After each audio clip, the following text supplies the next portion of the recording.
네, 네, 우리 선생님들 멋있으시죠? 네, 네, 언제든지 네, 교사의 마음을 주시면 네, 오시면 감사하겠습니다.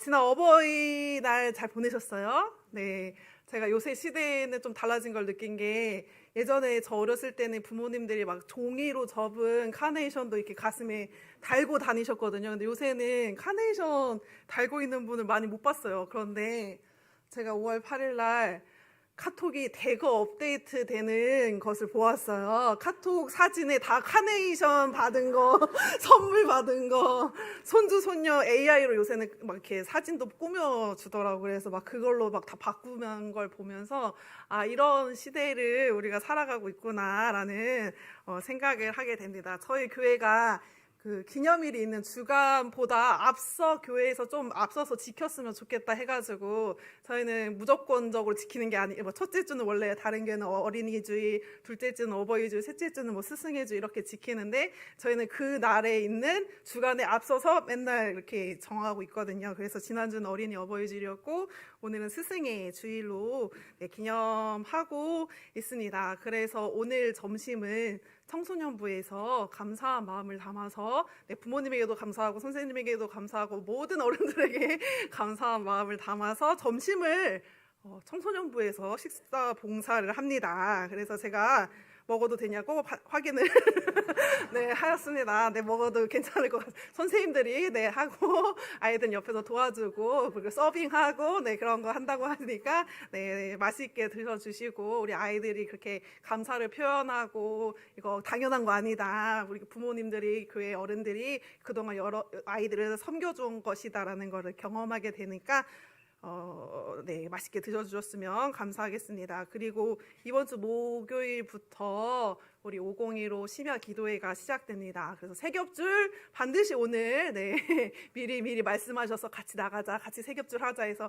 3명에서 5명. 왜냐하면 꼭 한 주 뭐 빠지시는 날들이 있어가지고 혼자 기도하시는 분이 없을 수 있도록 3명, 5명 세겹줄 네, 짜주시고 나 세겹줄 없어서 못 나가겠어요 하지 마시고 없어도 나오시면 세겹줄 짜드리고 저랑 같이 하시면 돼요. 네, 그래서 네, 미리 해주시면 감사하겠고 나와서 세겹줄 네, 짜도록 하겠습니다. 네, 그리고 제가 4월 한 달간 네, 안식월을 잘 보내고 건강하게 네, 이 자리에 다시 돌아오게 되었습니다. 그래서 전도생 잘 다녀오셨어요? 어떠셨어요? 라고 막 물으시는 분들이 있는데 휴스턴 연수 보고서는 가서온 홈페이지에 네, 있습니다. 그래서 네, 제가 여기서 이렇게 간증을 해야 되나 보고를 해야 되나 고민을 하다가 2주 지났어요. 그래서 이제는 간증은 아니고 네, 어떤 역사를 보고 왔는지 네, 가서온 홈페이지에서 보시면 좋겠습니다. 그리고 502로 기도회가 원래는 본당에서 하는데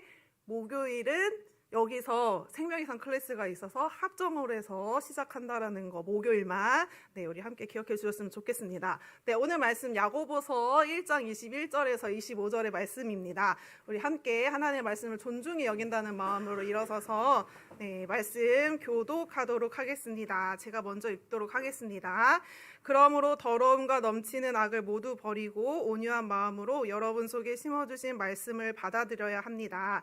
그 말씀에는 여러분의 영혼을 구원할 능력이 있습니다.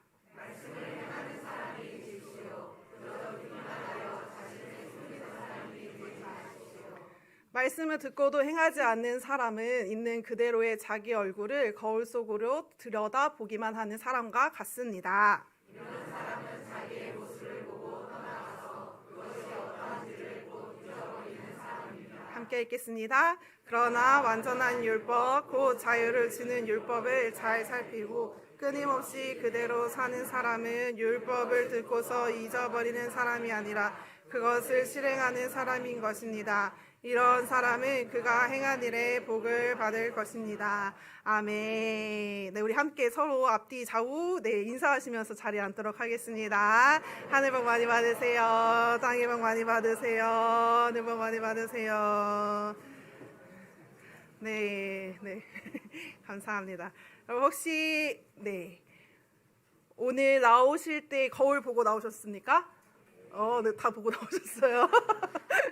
네, 우리가 거울을 다 보고 나오셨을 텐데 거울을 보는 이유는 무엇입니까? 우리가 아침에 일어나가지고 눈곱은 안 꼈나, 머리는 제대로 됐나, 나 오늘 얼마나 이쁜가, 그리고 우리 자매님들은 입술 잘 발려져 있나, 네, 입술이 안 묻었나? 라고 하면서 거울에서 자신의 모습을 우리는 확인하고는 합니다.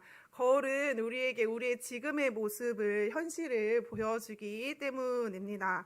그런데 우리가 야고보서를 보면 오늘 우리에게 거울을 들여다봤는데 고치지 않고 돌아서자마자 잊어버리는 사람이 있다라고 이야기합니다. 거울 앞에 섰다가 그냥 내 모습을 제대로 보지도 않고 잊어버리고서는 고치지 않고 돌아가는 사람이 있다라고 이야기합니다. 그런데 우리 이 이야기가 낯설게 느껴지십니까? 이것은 우리의 이야기일 수 있습니다.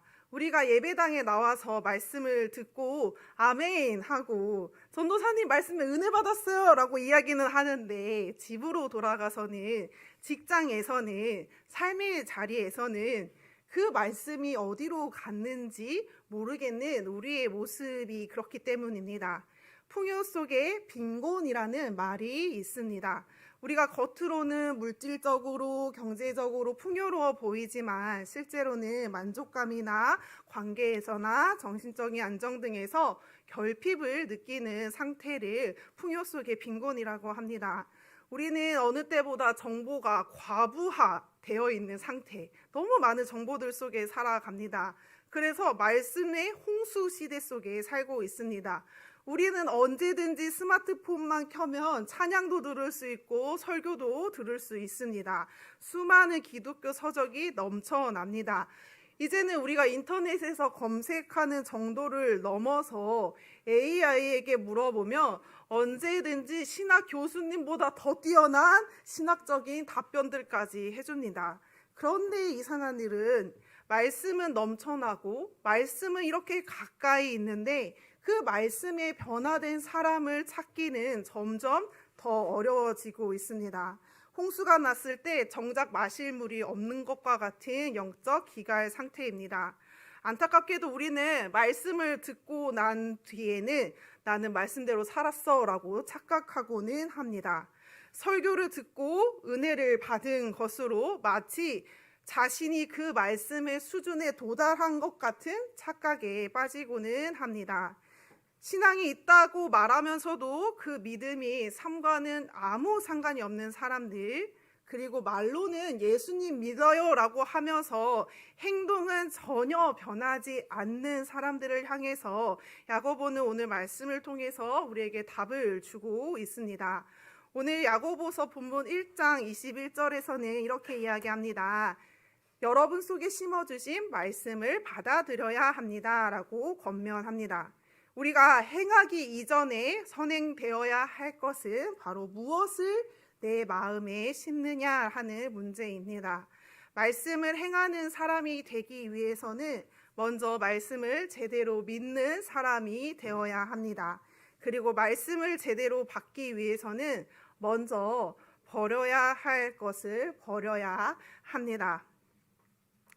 말씀에서 더러움과 넘치는 악을 버리라 라고 이야기하고 있습니다. 여기서 넘치는은 잔류하는, 남아있는 이라는 뜻으로 번역되기도 합니다. 우리가 세례를 받았어도, 오래 믿었어도, 교회의 목장에 몇 년간 있어도 여전히 우리 안에 남아있는 죄의 잔재들, 교만, 시기, 분노, 탐욕, 자기중심성 같은 것들은 왜 사라지지 않는 것입니까? 그래서 오늘 야고보는 먼저 우리 가운데 버려야 할 것이 있다고 이야기합니다. 더러운 그릇에 담긴 음식은 썩어 버리기 때문입니다. 말씀을 아무리 많이 들어도 내 안에 여전히 가득 찬 자기 의견과 고집과 편견들이 그대로라면 말씀은 뿌리를 내릴 수 없습니다. 그래서 버리는 것이 먼저입니다. 오늘날 우리는 많은 소리들 가운데 살고 있습니다. 유튜브 알고리즘이 추천하는 콘텐츠를 계속 보다 보면 우리는 정신을 차릴 수 없습니다. SNS에 끊임없는 피드가 나타나고 뉴스레터들, 짧은 영상들, 그리고 많은 사람들은 계속해서 하루에도 수십 개, 수천 개의 메시지를 보고 듣습니다. 그리고 세상은 끊임없이 우리에게 가짜 복음을 들려줍니다. 더 많이 가져야 너가 행복해질 수 있어. 더 많이 높이 올라가야지 너가 안전해질 수 있어. 돈이 너를 보호해 주는 거야. 남보다 앞서가야지 행복하지. 너 마음대로 가는 것이 진리야. 너가 널 지켜야 돼. 라고 이야기합니다. 세상의 경제의 논리나 성공의 가도가 하나님의 말씀보다 우리의 삶에 우선시되고 더 크게 들리고 있지는 않습니까? SNS의 화려한 이미지와 세상 가치관이 여러분의 정체성을 규정하도록 내버려 두고 있지는 않으십니까? 이러한 소리들이 우리의 귀와 우리의 마음에 가득 쌓일 때 정작 하나님의 말씀이 들어올 자리는 점점 사라집니다. 그 소리들 가운데 하루 종일 보내다가 우리의 삶의 대부분은 그렇게 보내다가 주일 예배당 1시간 겨우 앉아 말씀을 듣는 것에서 그친다라며 그 말씀이 과연 우리의 삶을 변화시키고 형성할 수 있을까요? 그래서 우리는 먼저 버려야 합니다. 그리고 무엇을 듣느냐는 곧 무엇을 먹느냐와 같습니다. 불량식품을 계속해서 먹으면서 건강한 몸, 건강한 체력을 기대할 수 없듯이 세상의 그러한 소음들은 우리를 구원하지 못합니다. 오직 우리의 영혼을 구원하는 것은 우리의 마음에 심어진 말씀뿐입니다. 우리가 무엇을 듣느냐가 우리의 가치관이 되고 그 가치관이 우리의 행동을 만듭니다. 그래서 우리는 세상의 악한 소리들은 의지적으로 버려야 합니다. 그리고 생명의 말씀을 우리의 영혼 가운데 심어야 합니다. 나를 죽이는 소리가 아니라 나를 살리는 그 생명의 말씀을 고르고 골라서 내 영혼에 심어야 합니다. 바른 실천은 바른 들음에서 시작됩니다. 그 다음 말씀을 심을 때 필요한 태도는 온유한 마음입니다. 이것은 단순한 부드러움이 아닙니다. 강함을 가지고 있으면서도 그것을 하나님 앞에 내려놓는 것입니다. 잘 길들여진 말처럼 억제된 힘, 복종하는 힘입니다. 하나님의 말씀 앞에 고개를 숙이는 겸손함을 말합니다. 온유함으로 말씀을 받는다라는 것은 말씀이 나를 불편하게 할 때도 그 말씀이 내 생각과는 전혀 다를 때도 그 말씀이 내가 원하는 방향이나 방식이 아닐 때에도 말씀 앞에 낮아지는 것입니다. 하나님의 말씀이 옳습니다. 제가 틀렸습니다. 라고 고백하는 자세입니다. 반대로 온유함이 없는 말씀 듣는 자세는 어떤 모습입니까? 설교를 들으면서도 저 말은 우리 남편이 들어야 하는 건데 새벽 예배 영상 보면서 이 말씀은 그 사람이 꼭 들었어야 돼 하면서 카톡으로 그 사람에게 전달합니다. 그리고 나도 아는 내용이야. 내 생각이나 지금 시대와는 저거 전혀 안 맞는 말씀이야 라고 하는 것입니다. 비옥한 밭이 씨앗을 그대로 받아들이듯이 하나님의 말씀을 내 삶의 절대적인 기준으로 받아들이는 태도가 필요합니다. 이 하나님이 심어주신 말씀은 이미 하나님께서 우리에게 심어주셨습니다. 우리가 예수님을 믿는 순간 성령님께서는 우리 안에 오셨습니다. 그리고 말씀의 씨앗을 이미 우리 안에 심으셨습니다. 그 씨앗은 우리 가운데 있습니다. 문제는 그것이 자라도록 우리가 환경을 만들어 주었느냐입니다. 농부가 씨앗을 심고 나면 어떻게 합니까? 잡초를 제거해주고 물도 주고 햇빛이 들게 합니다. 버리는 것이 잡초 제거라고 한다라면 온유함으로 받는 것은 물과 햇빛을 주는 것입니다. 말씀은 이미 우리 안에 심겨져 있습니다. 이제는 그 말씀이 자라고 열매를 맺을 수 있도록 우리는 버려야 할 것은 버리고 온유하게 받아들여야 합니다. 왜냐하면 그 말씀에는 우리의 영혼을 구원할 능력이 있기 때문입니다. 야고보는 이 말씀이 단순히 우리가 지켜야 할 도덕적인 규칙이 아니라, 좋은 이야기가 아니라 생명의 말씀이라고 이야기하고 있습니다. 우리는 무엇을 들어야 합니까? 하나님의 말씀을 들어야 합니다. 성경을 스스로 읽고 묵상하고 그리고 공동체 안에서 함께 나누는 것입니다. 설교를 수동적으로 소비하는 것에서 그치는 것이 아니라 우리는 말씀 앞에 능동적으로 서야 합니다. 그리고 성령님의 음성을 들어야 합니다. 성령님의 음성 어떻게 듣는데 저도 듣고 싶어요 라고 말씀하시는 분이 있을 수도 있습니다. 우리가 말씀을 읽다가도 특별하게 이 말씀 왠지 마음에 불편해, 마음에 걸려, 그 걸리는 구절들을 통해서 성령님이 우리에게 말씀을 조명하여 주십니다. 간절히 기도하고 있는데 기도하면서 떠오르는 그 생각들, 성령님께서 말씀해 주시는 것일 수 있습니다. 그리고 우리가 믿고 따르는 목회자분들, 그리고 목자 목녀님들이 공동체 안에서 서로를 사랑하는 마음으로 권면해 주는 그 말들, 이러한 모든 것들이 성령님께서 우리에게 말씀하여 주시는 통로가 됩니다. 그래서 우리는 그 음성에 귀를 기울여야 합니다. 지혜로운 공동체의 소리에 귀를 기울여야 합니다. 혼자 말씀을 해석하고 혼자 적용하는 것이 아니라 우리는 우리의 사랑하는 영적 가족들과 함께, 그리고 신앙의 선배들과 함께 말씀을 듣고 말씀을 살아내는 것입니다. 교회 공동체 안에서 말씀을 함께 듣는 것이 중요합니다. 무엇을 듣느냐가 어떠한 사람이 되느냐를 결정하기 때문입니다. 말씀을 우리의 삶의 중심의 소리로 삼아야 합니다.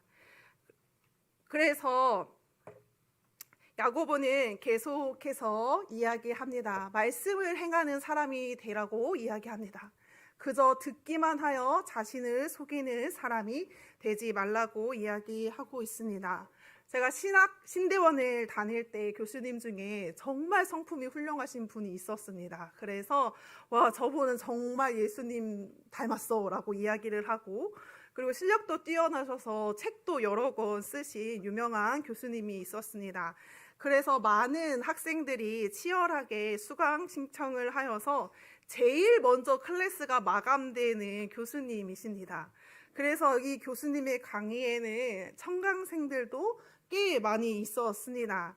그런데 그 교수님이 항상 청강생을 받으실 때 조건을 다십니다. 반드시 청강생들도 수강생들과 똑같이 출석과 과제, 발표와 조모임을 하겠다라고 한 사람만 받아주십니다. 그 결과는 어떨까요? 청강을 원하던 사람들 중에 청강을 하지 않는 사람들도 많이 생겨납니다.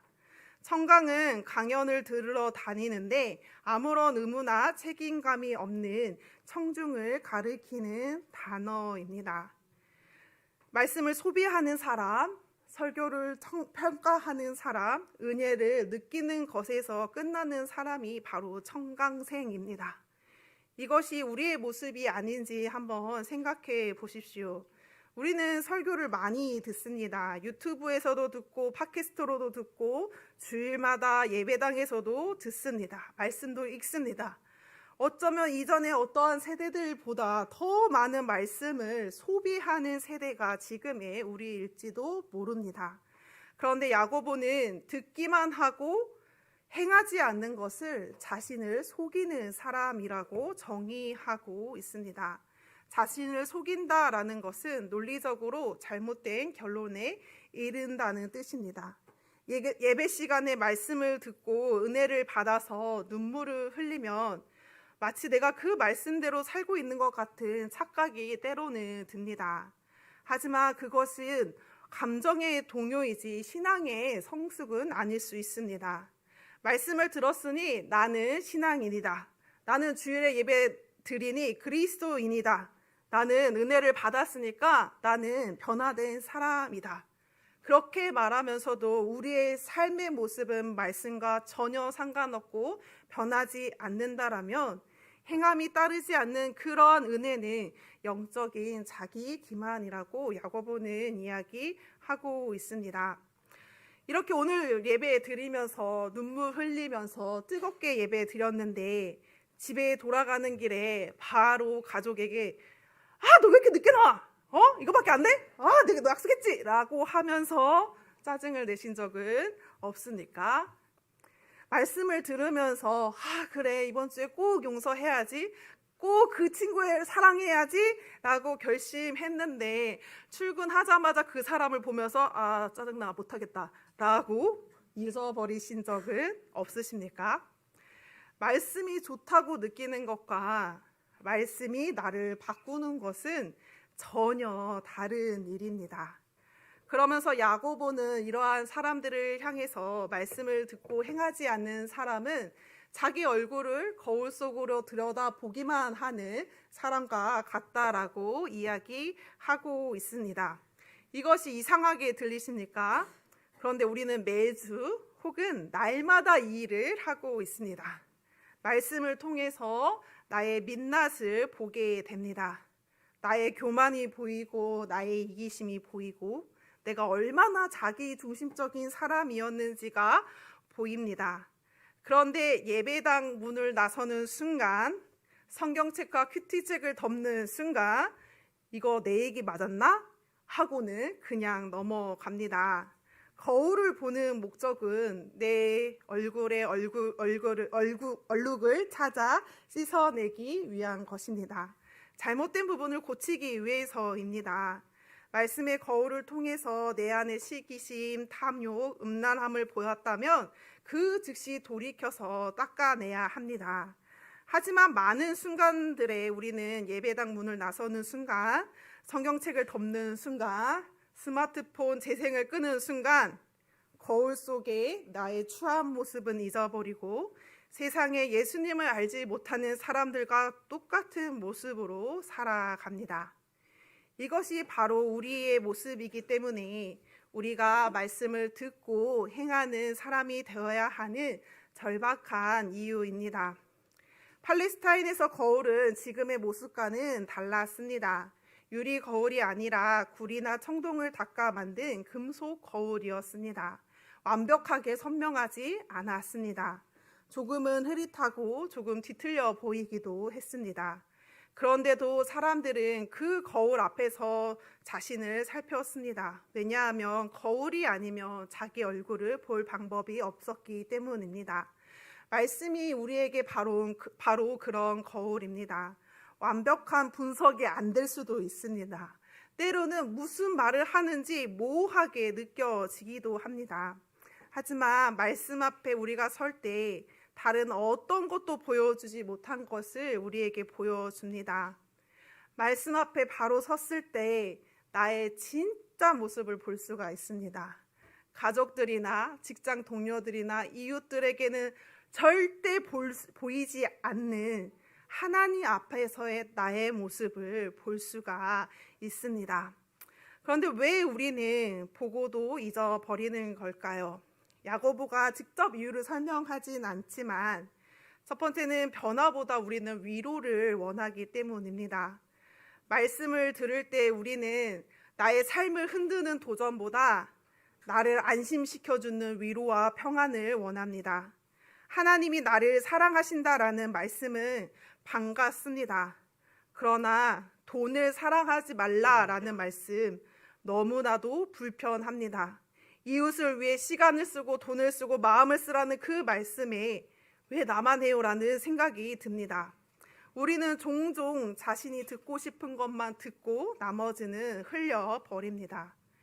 그리고 그 말씀을 왜 보고도 우리는 잊어버리냐면 삶이 너무나도 바쁘기 때문입니다. 예배가 끝나면 점심은 어디에서 먹지? 오늘 오후에 일정은 어떻게 되지? 내일 월요일날 회의는 어떻게 되지? 그렇게 마음이 가득 찹니다. 그래서 그렇게 다른 생각들을 계속 하다 보면 말씀은 기억 저편으로 밀려납니다. 우리의 분주한 일상을 말씀이 우리의 삶에 뿌리 내리도록 틈을 주지 않습니다. 또한 우리가 말씀을 잊어버리는 이유는 말씀을 나누는 공동체가 없기 때문일 수도 있습니다. 말씀은 공동체 안에서 살아납니다. 혼자 들은 말씀은 혼자 가슴 속에서 사라집니다. 그러나 우리가 매주 목장 모임에서 우리가 함께 말씀을 나누고 말씀을 적용하고 함께 실천했던 것을 나누고 점검할 때 우리 공동체 안에서 말씀은 뿌리를 내릴 수 있습니다. 그리고 여기서 야고보는 앞에서 말한 사람들과 전혀 다른 사람을 이야기합니다. 바로 잘 살피고 끊임없이 그대로 사는 사람입니다. 여기서 잘 살피고라는 뜻은 몸을 구부려서 자세히 살펴본다라는 뜻입니다.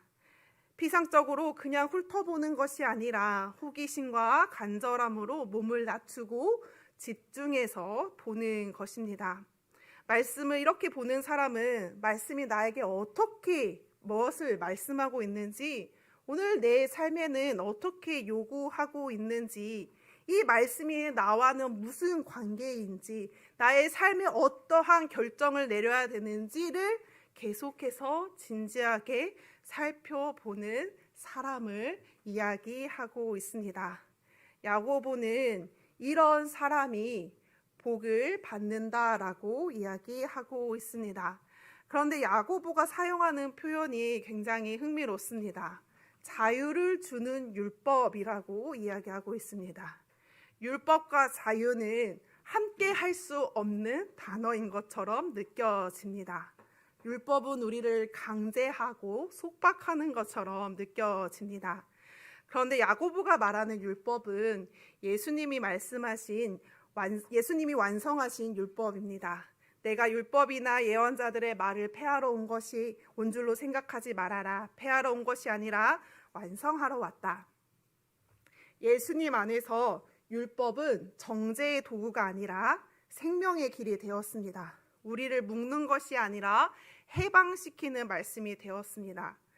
생각해보면 신호등이 우리의 자유를 제한하는 것처럼 보이지 않습니까? 마음대로 건널 수 없게 해놓지 않았습니까? 하지만 신호등이 있기 때문에 우리가 안전하게 어디든 갈 수 있게 되었습니다. 신호등이 없다라면 도로는 혼란스럽게 되고 자유롭게 이동할 수 없을 것입니다. 하나님의 말씀도 그렇습니다. 말씀의 경계선 안에서 우리가 살아갈 때 우리는 진정한 자유를 경험하게 됩니다. 사랑하는 말씀을 우리가 실천할 때 관계가 회복이 됩니다. 용서하라는 말씀을 행할 때 오히려 우리가 자유로워집니다. 정직하라는 말씀대로 살 때 우리는 두려움 없이 살 수 있습니다.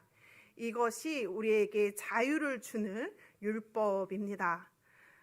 마지막 구절에 이런 사람은 그가 행한 일에 복을 받을 것입니다 라고 이야기하고 있습니다.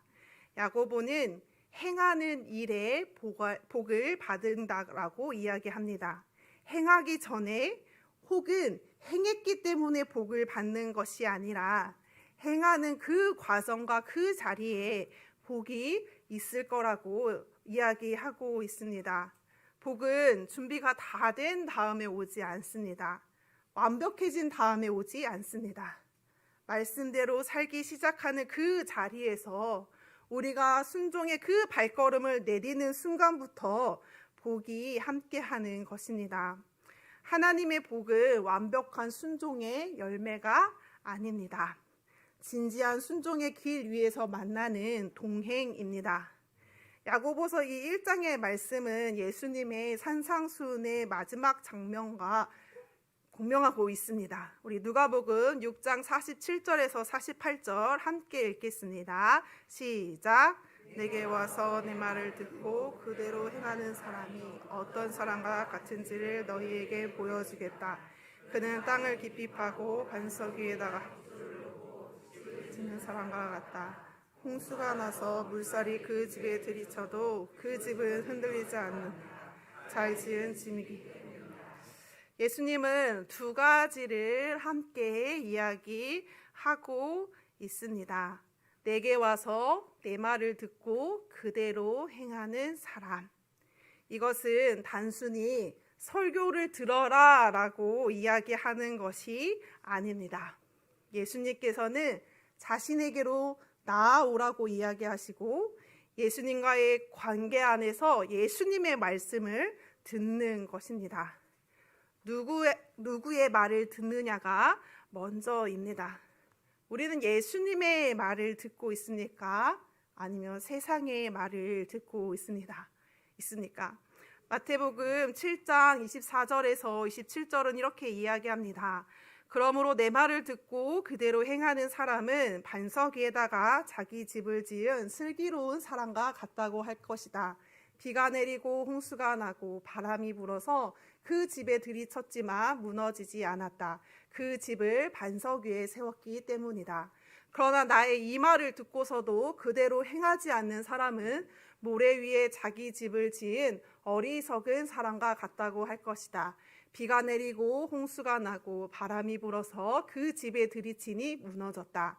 그리고 그 무너짐이 엄청났다. 예수님과 야고보 두 사람이 같은 말을 이야기하고 있습니다. 듣고 행하는 사람, 듣는 것으로는 부족하다 이야기합니다. 행함이 있어야 한다라고 이야기하고 있습니다. 그런데 예수님의 비유는 야고보의 거울 비유보다 더 극적입니다. 말씀을 듣고 행하지 않는 자는 단순히 잊어버리는 사람이 아닙니다. 모래 위에 집을 짓는 사람입니다. 겉으로 보기에 두 집은 똑같아 보입니다. 둘 다 집을 짓고 있습니다. 둘 다 말씀을 들었습니다. 차이는 반석 위에 집을 짓느냐, 모래 위에 집을 짓느냐 기초에 차이가 있습니다. 그리고 그 폭풍이 다가왔을 때 차이가 드러나게 됩니다. 비가 오고 창수가 나며 바람이 부는 것은 인생에 피할 수 없는 우리들의 현실입니다. 그때 집을 지탱하는 것은 얼마나 그 집이 화려했느냐, 얼마나 그 집이 컸느냐가 아닙니다. 얼마나 반석 위에 주추를 놓았느냐, 얼마나 말씀대로 행하며 살았느냐가 우리 인생의 무너짐을 결정합니다. 직장을 잃었을 때, 관계가 무너졌을 때, 건강이 위협받을 때, 세상이 불안하고 흔들릴 때, 그때 행하는 자와 듣기만 한 자의 차이가 보이게 됩니다. 말씀을 기초로 삼아 살아온 사람은 흔들리지 않습니다. 그러나 말씀을 듣기는 들었지만 행하지 않고 감정의 모래 위에 삶을 쌓아온 사람은 위기의 때에 무너지고 맙니다. 여러분의 집은, 여러분의 삶은 어떠한 기초 위에 세우고 있습니까? 성공의 모래 위, 사람들의 인정이라는 모래 위, 안정적인 환경이라는 모래 위에 짓고 있진 않으십니까? 여러분의 삶을 말씀의 반석 위에 세워야 합니다. 폭풍은 반드시 오게 되어 있습니다. 그 전에 우리는 우리의 기초를 점검해야 합니다. 그리고 누가복음의 비유에는 한 가지 더 표현한 것이 있습니다. 바로 깊이 파고입니다. 좋은 집은 기초를 깊이 파야 합니다.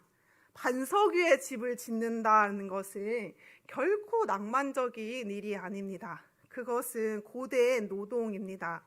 겉으로 드러나 부드러운 흙을 다 걷어내고 단단한 안반이 나올 때까지 땅을 끝까지 파 내려가는 수고가 필요합니다. 말씀을 듣는 것도 마찬가지입니다. 깊이 파야 합니다. 피상적으로 훑고 마는 것이 아니라 내 삶의 깊은 곳까지 말씀을 파고 그 말씀이 내 삶에 깊이 들어오도록 내어드리는 것입니다. 오늘 본문은 우리에게 세 가지 중에 하나의 사람을 선택하라고 도전합니다. 그냥 평생 듣기만 하는 청강생으로 말씀을 소비하고 감정적인 말씀으로 그칠 것인지, 아니면 거울을 보고 그냥 돌아서서는 잊어버리는 사람으로 살 것인지, 아니면 그 말씀을 듣고 들여다보고 실천하는 사람으로 살 것인지. 야고보가 예수님이 말하는 그 삶은 바로 말씀을 듣고 말씀을 행하는 사람입니다. 저와 여러분은 계속해서 우리가 어떠한 사람으로 어떠한 정체성을 가지고 살아가야 하는지를 보고 있습니다. 우리는 듣고 행하는 사람입니다. 그러나 아무거나 듣는 것이 아니라 우리는 하나님의 말씀을 듣고 행하는 사람입니다. 그리고 우리는 하나님의 말씀을 행하는 사람입니다. 지금 이 시대는 끊임없이 여러분에게 말합니다. 너는 누구니? 너는 어떠한 사람이 되고 싶니? SNS는 여러분의 정체성을 팔로워 수와 조회수 수로 규정하려고 합니다. 취업 시장에서 여러분의 가치를 스펙으로 말하려고 합니다. 사회는 성공한 사람과 실패한 사람으로 나누려고 합니다. 그런데 야고보는 말합니다. 그리스도인의 정체성은 말씀 앞에 서는 데에서 시작한다고 이야기합니다. 세상이 규정하는 나를 거울 앞에 세우지 말고 하나님의 말씀이라는 거울 앞에 나를 세워야 합니다. 그 거울이 보여주는 것이 진짜 우리의 정체성입니다. 우리는 하나님의 자녀이고 그리스도 안에서 새로운 피조물입니다. 말씀이 보여주는 우리의 얼굴을 계속해서 바라봐야 합니다. 그리고 그 정체성으로 살아가는 것이 우리의 신앙입니다. 당장의 화려한 결과물보다 보이지 않는 곳에서 말씀에 순종하기 위해 몸부림치는 기초공사가 먼저 되어야 합니다. 교회에서 봉사도 하고 말씀을 계속 들어오셨습니다. 그런데 혹시 어느 순간부터 말씀이 새롭게 들리지 않는 것 같은 느낌을 받으신 적 있으십니까? 설교를 하는 저도 이 말씀 맨날 들었던 말씀인 것 같은데 어떻게 새롭게 전하지? 그런 유혹에 빠지고는 합니다. 다 아는 이야기 같고 이미 들은 말씀 같고 감동이 예전만 못한 것 같은 그런 느낌들. 그런데 야고보는 이야기합니다. 더 많이 듣는 것이 답이 아닙니다. 지금 들은 말씀에 더 깊이 순종하는 것입니다. 말씀 앞에서 몸을 낮추고 내가 아직 순종하지 않은 영역이 어디인지 찾아보는 것입니다. 수십 년간 굳어진 나의 편견, 세상을 살아오면서 쌓인 인본주의적인 생각과 나의 경험과 고집이라는 흙을 파내야 합니다. 우리의 믿음은 무기한 청강으로 절대 자라지 않습니다. 작은 순종들이 쌓여서 자랍니다. 오늘 한 번 더 하나님의 말씀 앞에서 용서하는 것, 오늘 하나님의 말씀 앞에서 한 번 더 낮아져 보는 것, 그래서 오늘 한 번 더 손을 내미는 것, 그것이 우리의 믿음의 근육을 키웁니다. 말씀은 들을 때 능력이 나타나는 것이 아니라 행할 때에 나타납니다. 오늘 우리는 야고보서 말씀을 통해 세 가지 사람을 만났습니다.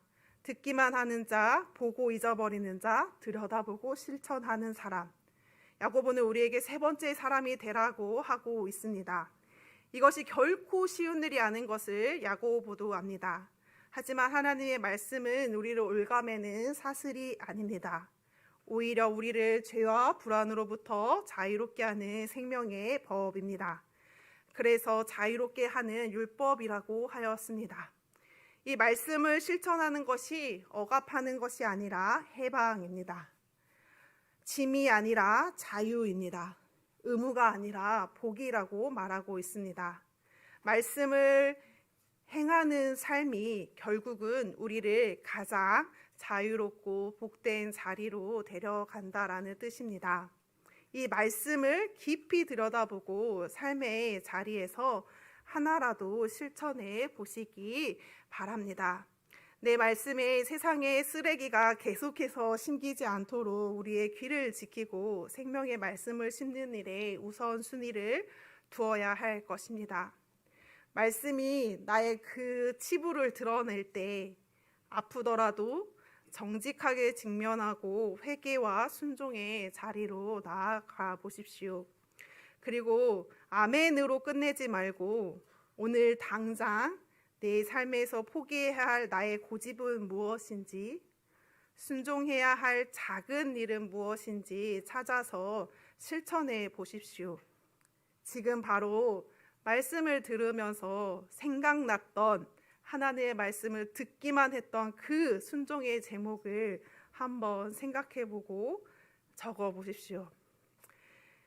교회는 오래 다녔지만 여전히 예수님을 영접하지 않고 세례를 받지 않고 있으신 분이 있다라면 한번 하나님의 말씀을 듣고 발걸음을 내딛어 보십시오. 우리의 그 오래된 기도 제목은 사실 하나님의 문제가 아니라 우리가 하나님의 말씀을 듣고 하나님의 말씀을 행하지 않았기 때문에 하나님이 일하실 수 없는 것일 수 있습니다. 오늘 예배를 마치고 돌아가시면서 딱 한 가지만 가지고 가십시오. 오늘 내가 들은 이 말씀 중에 하나님 나에게 말씀하시는 그 말씀 한 가지, 딱 한 가지만 듣고 행해 보겠습니다. 어려운 것을 할 필요도 없고 거창한 것을 다짐할 필요도 없습니다. 오늘 아침에 식탁에서 남편에게 자녀에게 짜증내고 화냈던 거 먼저 사과하겠습니다. 오늘 지하철에서 자리를 양보하겠습니다. 오래 연락하지 않았던 포기했던 그 VIP에게 먼저 다시 연락해 보겠습니다. 그 작은 실천이 거울을 보고 돌아서는 사람과 들여다보고 실천하는 사람을 가르는 경계선이 될 것입니다. 오늘 말씀에서 이러한 사람은 복을 받는다라고 분명히 말씀에서 약속해 주셨습니다. 그 복은 보상이 아니라 순종하는 자가 누리게 되는 하나님과 동행입니다. 이번 한 주간 모래 위가 아닌 반석 위에 우리의 삶을 세우는 지혜로운 우리가 되었으면 좋겠습니다. 그래서 어떠한 폭풍 앞에서도 흔들리지 않는 견고한 우리의 믿음이 되기를 축복합니다. 우리 이 시간 찬양으로 응답했으면 좋겠습니다. 찬양팀은 자리에서 찬양을 함께 불러주십시오. 우리 이 시간 하나님의 말씀 앞에 섭니다. 하나님, 나에게 하나님은 정말로 많은 말씀들을 하셨는데 그 말씀 중에 어떠한 것을 나는 실천하고 순종하고 있습니까? 여전히 나의 고집과 나의 편견과 세상의 지식과 세상의 이야기들이 하나님의 말씀보다 더 크고 중요하게 들려서 정작 하나님의 말씀에 순종하지 못하고 있는 영역은 무엇입니까? 하나님, 제가 하나님의 말씀을 들은 대로 행해 보겠습니다. 그렇게 우리 이 시간 함께 찬양으로 고백하겠습니다.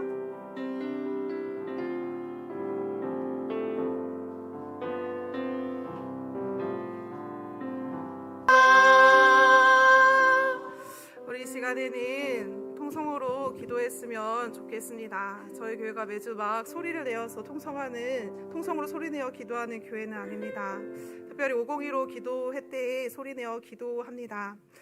소리내어 기도하는 것이 익숙하지 않은 분들도 있습니다. 다른 사람들이 내 기도 소리, 내 그 추한 모습을 들으면 어떡하지? 그래서 소리를 내는 것조차 불편하신 분들도 있습니다. 하나님께서 소리를 안 내면 기도를 못 들으시는 것도 아닙니다.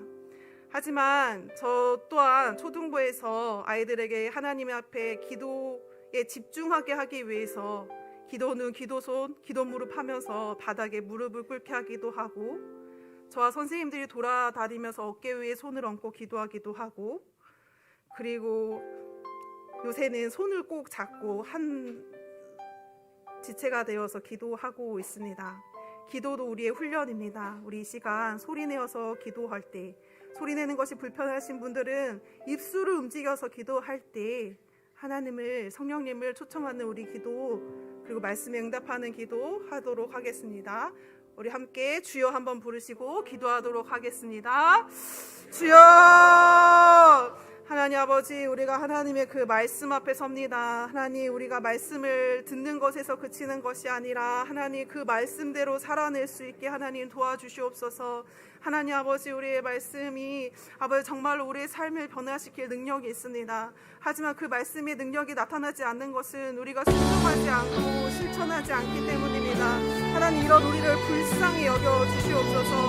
하나님, 하나님이지 않고서는 우리에게 하나님 어떠한 삶의 능력이 없습니다.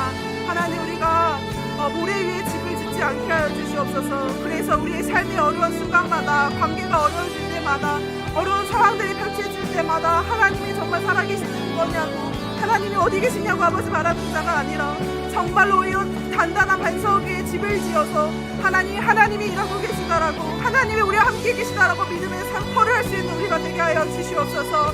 하나님 아버지, 우리 가운데 하나님의 말씀의 능력이 필요합니다. 하나님 아버지, 하나님 그 말씀을 아버지 우리의 삶의 우선순위로 듣게 하여 주시옵소서.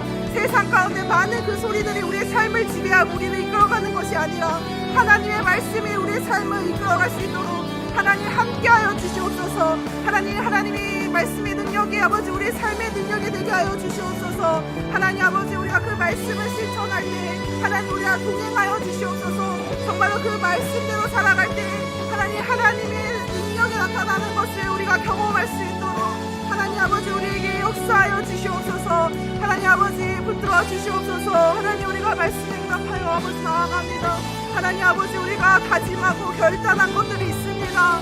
하나님 아버지, 말씀을 듣기만 하고 아버지 보기만 하고 잊어버리는 자가 아니라 정말로 하나님 아버지, 하나님 그 말씀을 들여다보고 하나님 아버지 나의 삶에 말씀하시는 그 하나님, 나에게 말씀하셔서 나의 삶 가운데 역사하시기를 원하신 그 하나님의 말씀에 순종한 아버지 우리의 삶이 될 수 있도록 하나님 아버지 함께하여 주시옵소서.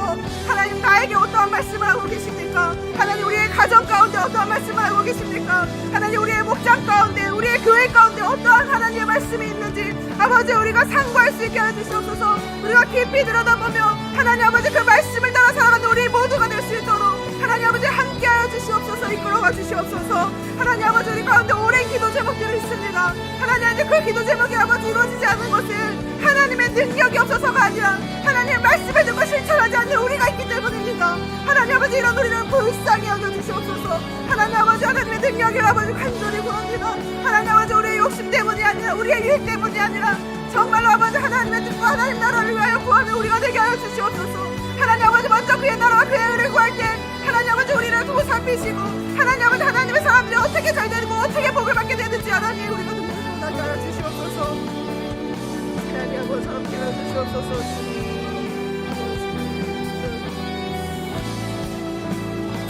하나님 아버지 감사합니다. 우리 이 시간에 한 가지 더 간절한 기도 제목을 나누도록 하겠습니다. 우리 유년부의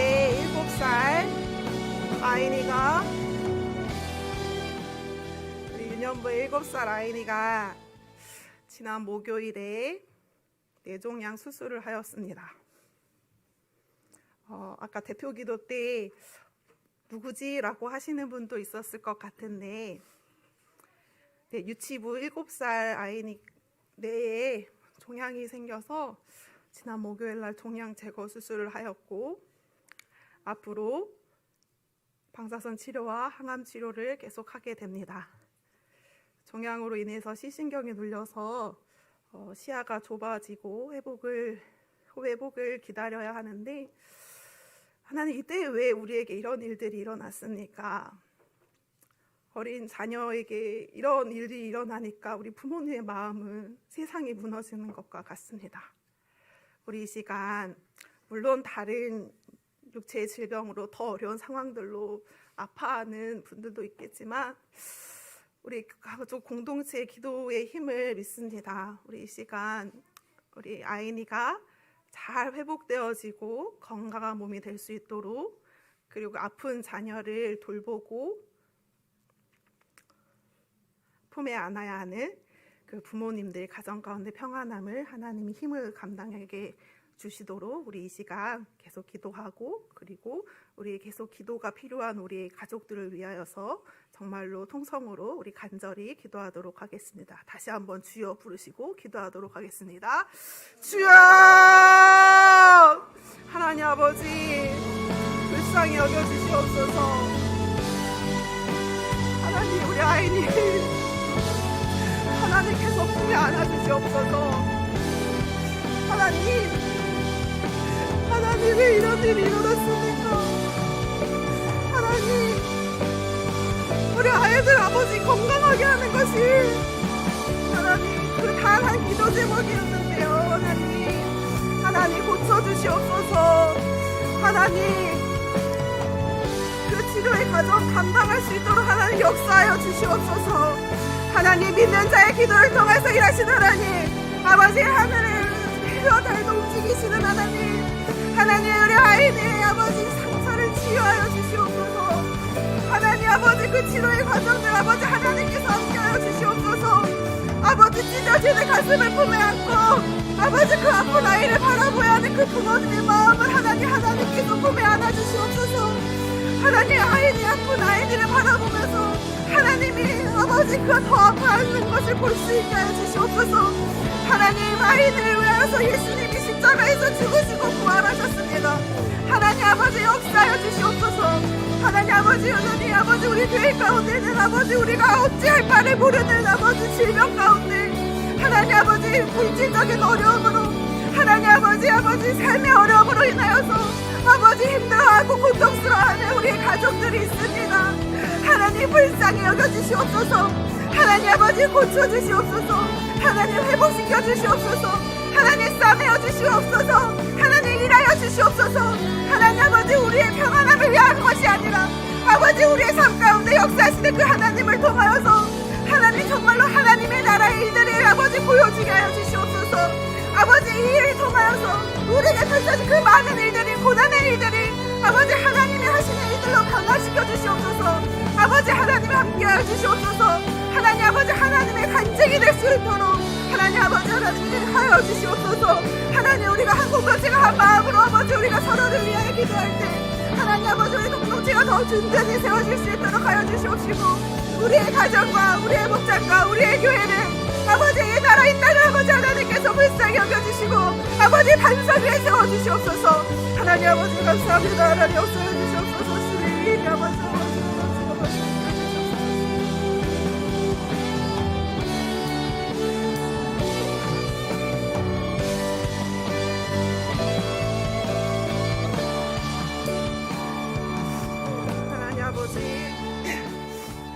감사합니다.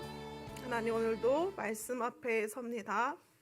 하나님, 말씀 가운데 우리에게 말씀하여 주시니 참 감사합니다. 하나님, 우리가 하나님의 말씀을 듣고도 하나님의 말씀을 행하지 않아서 하나님이 오해받고 이 세상의 죄악 가운데 아버지 여전히 머물고 있습니다. 하나님, 우리가 하나님이 말씀하시는 그 말씀에 듣고 바로 순종하는 자가 되게 하여 주시옵소서. 하나님의 말씀을 보고 듣고도 모른 척하고 잊어버리는 사람이 아니라 그 말씀대로 살아보려고 노력하는 우리가 되게 하시고, 작은 실천이라도 아버지 해보는 우리가 되게 하여 주시옵소서. 특별히 501호 기도회로 성령님을 간절히 기다리며 아버지 성령님의 그 충만함을 구하고 있습니다. 하나님, 이 시기 가운데 아버지 그 어린 아이의 머리 가운데 종양이 생겨서 하나님, 우리의 가족들이 함께 아파하고 눈물 짓고 있습니다. 하나님, 우리 아이니를 불쌍히 여겨주시옵소서. 하나님은 못 고치는 병이 없습니다. 하나님께서 깨끗이 회복시켜 주시고 하나님께서 어떠한 후유증도 남지 않도록 하나님께서 보호하여 주시옵소서. 특별히 아버지 그 어린 아이의 아픔을 품고 눈물로 기도하고 있을 우리 엄마, 아빠, 할머니, 할아버지를 아버지 기억하여 주시옵소서. 하나님께서도 같이 가슴이 찢어지고 같이 아파하고 계시는 것을 우리가 볼 수 있게 하여 주시고, 하나님께서 우리에게 주시고자 하는 것은 고통이 아니라 아버지 평안인 것을 아버지 볼 수 있게 하여 주시옵소서. 아버지, 이 가정을 우리가 함께 통과하면서 하나님이 일하셨다라고 고백할 수 있는 간증으로 바꿔 주시옵소서. 하나님께서 여전히 우리의 아픔과 함께 하시는 것을 믿습니다. 우리의 삶 가운데 동행하심을 믿습니다. 우리의 가족들 가운데는 여전히 질병으로 인하여서, 관계 어려움으로, 물질적 어려움으로, 여러 고난들로 인하여서 하나님을 아버지 바라보지 못하는, 하나님을 잊어버리는 아버지 그런 순간들이 있습니다. 아버지 불쌍히 여겨주시고, 하나님 아버지 그 고난들 앞에 아버지 우리가 말씀을 잃어버리는 자가 아니라 그 말씀을 듣고 실천하고 행할 때 하나님이 우리에게 복을 주시는 것을 아버지 경험하는 우리들의 삶이 될 수 있도록 하나님 함께하여 주시옵소서. 감사드리며 예수님의 이름으로 기도드렸습니다. 아멘. 네, 앞에 보이는 민수기 6장 24절에서 26절이 하나님께서 아론에게 가르쳐 주신 축복 기도입니다. 제가 먼저 여러분에게 이 축복문을 읽어 드리겠습니다. 여러분은 아멘 하고 축복을 받으신 이후에 모두가 함께 저와 모든 다른 사람들을 위해서 축복문을 읽도록 하겠습니다. 네, 그리고 축복을 받은 후에 우리는 기도 계속 하시면서 예배를 마치도록 하겠습니다. 제가 먼저 읽도록 하겠습니다. 여러분을 축복하도록 하겠습니다. 하나님께서 여러분에게 복을 내리시고 여러분을 지켜주시기를, 하나님께서 여러분에게 미소 지으시고 은혜 베푸시기를, 하나님께서 여러분의 얼굴에서 눈을 떼지 않으시고 여러분을 형통케 해주시기를 빕니다. 아멘. 우리 서로를 축복하겠습니다. 하나님께서 여러분에게 복을 내시고 여러분을 지켜주시기를, 하나님께서 여러분에게 미소 지으시고 은혜 베푸시기를, 하나님께서 여러분의 얼굴에서 눈을 떼지 않으시고 여러분을 형통케 해주시기를 빕니다. 아멘. 우리 성령님의 음성 가운데 계속해서 기도하고 내려가서 식사 규제하시겠습니다.